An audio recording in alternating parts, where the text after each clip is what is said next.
ദൈവനീതിയും വിശ്വസ്തതയും. അങ്ങനെയെങ്കിൽ യഹൂദന് കൂടുതലായി എന്തു മേന്മയാണുള്ളത്? പരിച്ഛേദനം കൊണ്ട് എന്തു പ്രയോജനമാണുള്ളത്? പലവിധത്തിലും വളരെ പ്രയോജനമുണ്ട്.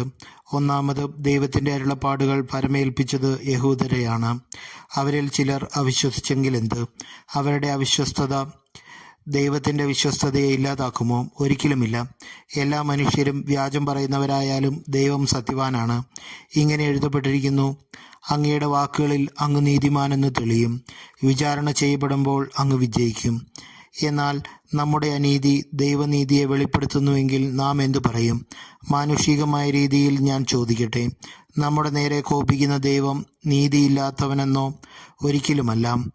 ആണെങ്കിൽ ദൈവം ലോകത്തെ എങ്ങനെ വിധിക്കും?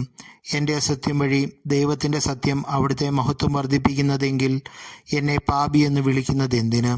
അപ്പോൾ നന്മയുണ്ടാകാൻ വേണ്ടി തിന്മ ചെയ്യാമെന്നോ? ഞങ്ങൾ ഇങ്ങനെ പഠിപ്പിക്കുന്നുവെന്ന് ഞങ്ങളെപ്പറ്റി ചിലർ ദൂഷണം പറയുന്നുണ്ട്. ഇവർക്ക് നീതിയുക്തമായ ശിക്ഷ ലഭിക്കും. എല്ലാവരും പാപികൾ. അപ്പോഴെന്ത്? യഹൂദരായ നമുക്ക് വല്ല മേന്മയുമുണ്ടോ? ഇല്ല, അശേഷമില്ല. യഹൂദരും ഗ്രീക്കുകാരും പാപത്തിന് അധീനരാണെന്ന് നമ്മൾ മുമ്പേ കുറ്റപ്പെടുത്തിയല്ലോ. ഇങ്ങനെ എഴുതപ്പെട്ടിരിക്കുന്നു: നീതിമാനായി ആരുമില്ല, ഒരുവൻ പോലുമില്ല. കാര്യം ഗ്രഹിക്കുന്നവനില്ല, ദൈവത്തെ അന്വേഷിക്കുന്നവനുമില്ല. എല്ലാവരും വഴിതെറ്റിപ്പോയി, എല്ലാവർക്കും ഒന്നടങ്കം തെറ്റുപറ്റിയിരിക്കുന്നു. നന്മ ചെയ്യുന്നവനില്ല, ഒരുവനുമില്ല.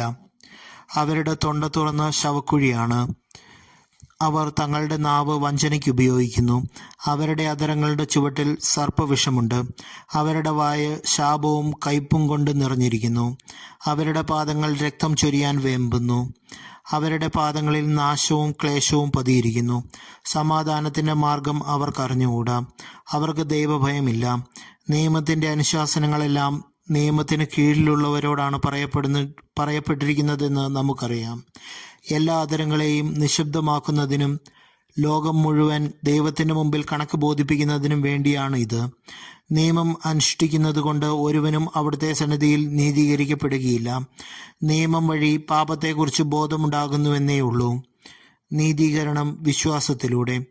നിയമവും പ്രവാചകന്മാരും സാക്ഷ്യപ്പെടുത്തിയിട്ടുള്ള ദൈവനീതി നിയമത്തിലൂടെ അല്ലാതെ ഇപ്പോൾ വെളിപ്പെട്ടിരിക്കുന്നു.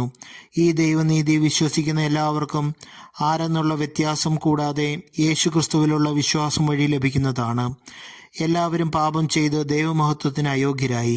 അവർ അവിടുത്തെ കൃപയാൽ യേശുക്രിസ്തു വഴിയുള്ള വീണ്ടെടുപ്പിലൂടെ സൗജന്യമായി നീതീകരിക്കപ്പെടുന്നു. വിശ്വാസം വഴി സംലബ്ധമാകുന്ന രക്തം കൊണ്ടുള്ള പാപപരിഹാരമായി ദൈവം അവനെ നിശ്ചയിച്ചു തന്നു.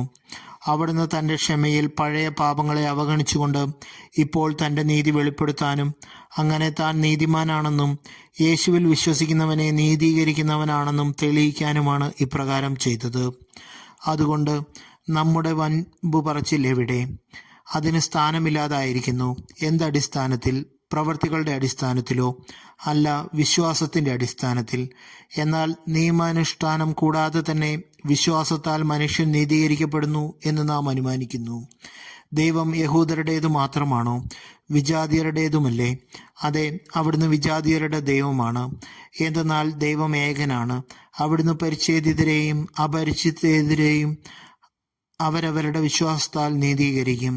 ആകയാൽ നാം നിയമത്തെ വിശ്വാസത്താൽ അസാധുവാക്കുകയാണോ? ഒരിക്കലുമല്ല, നിയമത്തെ ഉറപ്പിക്കുകയത്രേ ചെയ്യുന്നത്.